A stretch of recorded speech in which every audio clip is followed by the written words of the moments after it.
اس دنیا میں بھی انسانوں کے اور قوموں کے جو اجتماعی جرائم ہیں، قوموں کے جرائم ہیں، ان کی سزا ملتی ہے اور ملتی رہی ہے۔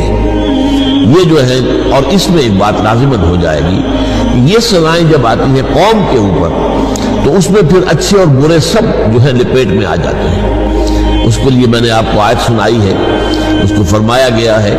کہ وَاتَّقُوا فِتْنَةً لَا تُصِيبَنَّ الَّذِينَ ظَلَمُوا مِنْكُمْ خَاصَّةً، ڈرو اس فتنے سے، اس عذاب سے جو تم میں سے صرف گناہ گاروں کو اپنی لپیٹ میں نہیں لے گا۔ ان میں بے گناہ بھی جو ہے، جیسے ہم کہتے ہیں کہ گیہوں کے ساتھ گھن بھی پستا ہے، تو اسی طریقے سے بے گناہ بھی اس کی لپیٹ میں آئیں گے۔ یہ عذاب جو ہے دنیا میں دو طرح پر آتا رہا ہے۔ ایک تو عذاب اکبر جسے قرآن نے کہا ہے وَلَنُذِيقَنَّهُم مِّنَ الْعَذَابِ الْأَدْنَىٰ دُونَ الْعَذَابِ الْأَكْبَرِ لَعَلَّهُمْ يَرْجِعُونَ، سورہ سجدہ کی آیت میں فرمایا گیا ہم انہیں لازماً آزمائیں گے چھوٹے چھوٹے عذاب دے کر اور بہت بڑے عذاب سے پہلے،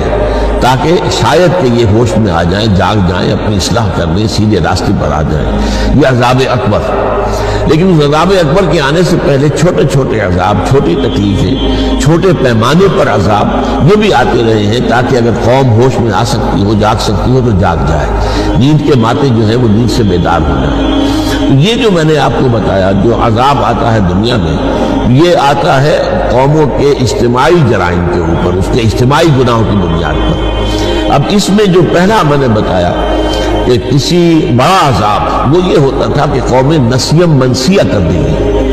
قومیں ختم کر دی گئی، اور جس کو قرآن مجید کہتا ہے لا یرا الا مساکنہم، اب کیفیت وہ ہو گئی کہ اب ان کے مسکن تو نظر آ رہے ہیں کہ یہاں کوئی قوم آباد تھی، لیکن اس قوم کا نام و نشان مٹ گیا۔ کہیں کہا گیا قطع دابر القوم الذین ظلموا، اس ظالم قوم کی جڑ کاٹ دی گئی۔ اس طریقے سے مختلف الفاظ آتے ہیں تو جس سے کہ معلوم ہوتا ہے لا یرا الا مساکنہم وکأن لم یغنوا فیہا، یہ بھی کہ وہ ایسے ہو گئے جیسے کہ کبھی اس جگہ آباد تھے ہی نہیں۔ یہ عذاب آتا رہا ہے ان قوموں پر جن کی طرف اللہ نے اپنے رسول بھیجے۔ جب رسول آ گئے، رسولوں نے دعوت کے ذریعے سے، نصیحت کے ذریعے سے، واعظ کے ذریعے سے، اپنی انفرادی مثال پیش کر کے، دلائل کے ذریعے سے، اپیل کے ذریعے سے انہوں نے حق کو بالکل واضح کر دیا، اور حق مبرہن ہو گیا، دودھ کا دودھ اور پانی کا پانی جدا ہو گیا، قوم پر بھی بات واضح ہو گئی۔ پھر بھی قوم اپنے تعصب کی وجہ سے، اپنے تکبر کی وجہ سے، اپنے جو ہے دنیاوی اقتدار کو برقرار رکھنے کی غرض سے اگر وہ اڑی رہی کفر پر، تو اس قوم پر پھر عذاب اکبر آیا۔ یہ عذاب اکبر جو ہے پھر اس قوم کو نسیہ منسیہ کر دیتا تھا۔ یہ عذاب آیا حضرت نوح علیہ السلام کی قوم پر، یہ عذاب آیا حضرت ہود علیہ السلام کی قوم پر جسے قوم عاد کہا جاتا ہے، یہی عذاب آیا حضرت صالح علیہ السلام کی قوم پر جنہیں کہ قوم سمود کہا جاتا ہے، یہی عذاب آیا ہے قوم شعیب پر، مدین، اصحاب المدین جنہیں کہا گیا ہے، یہی عذاب آیا سدوم اور عمورہ کی بستیوں پر جن کی طرف حضرت لوط علیہ السلام کو بھیجا گیا۔ تو یہ عذاب اکبر ہے، اور اس عذاب میں ظاہر بات ہے کہ جو انڈیویجولز ہیں ان کا علیحدہ حساب کتاب نہیں ہے، وہ تو پھر پوری قوم ہلاک ہوئی ہے، تباہ ہوئی ہے، برباد ہوئی ہے۔ ان میں برے بھی تھے تو بہت برے بھی تھے، کم برے بھی تھے، لیکن اس عذاب میں وہ برابر ہے۔ وہ بہت بروں کا مزید سزا جو وہ آخرت میں ہوگی، کم بروں کی کم سزا آخرت میں ہوگی، اور ہو سکتا ہے ان میں کچھ لوگ واقعی اچھے بھی ہوں، لیکن یہ کہ وہ پوری قوم کے ساتھ چونکہ شریک رہے اور انہوں نے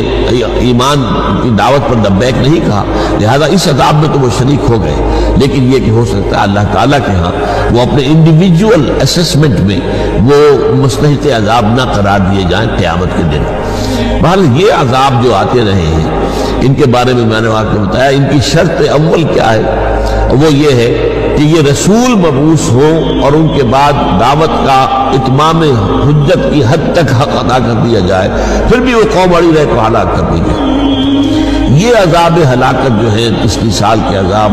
یہ اب دنیا میں نہیں آئیں گے، اس لیے کہ اب کوئی رسول نہیں آئے گا، اب نہ کوئی نبی آئیں گے نہ رسول آئیں گے۔